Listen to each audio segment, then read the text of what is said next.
રાજકોટ જિલ્લાના જેતપુર શહેરના દેસાઈવાડી વિસ્તારમાં ભવ્ય રીતે ગણેશ મહોત્સવની ઉજવણી કરવામાં આવી હતી। જલજલા હનુમાન ગ્રુપ તથા સરદાર ગ્રુપ દ્વારા આ કાર્યક્રમનું આયોજન કરવામાં આવ્યું।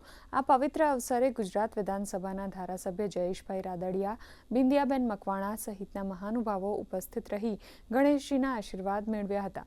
આ ઉત્સવ દરમિયાન વિવિધ સાંસ્કૃતિક કાર્યક્રમોનું પણ આયોજન કરવામાં આવ્યું, જેમાં મટકી ફોડ ઉત્સવ સૌના આકર્ષણનું કેન્દ્ર રહ્યો।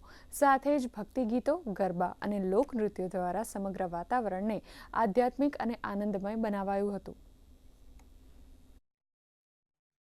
જેતપુર શહેર ખાતે સૌ અમારા ભારતીય જનતા પાર્ટીના આગેવાનો કાર્યકર્તાઓ આજે અલગ અલગ વિસ્તારની અંદર કે જ્યાં દરેક યુવક મંડળોએ ગણેશ સ્થાપના કરી છે, ત્યાં જે દરેક જગ્યા ઉપર ગણપતિ આરતીની પૂજનનો આજે લાભ મળ્યો છે અને અલગ જગ્યાએ જે આયોજન થયું છે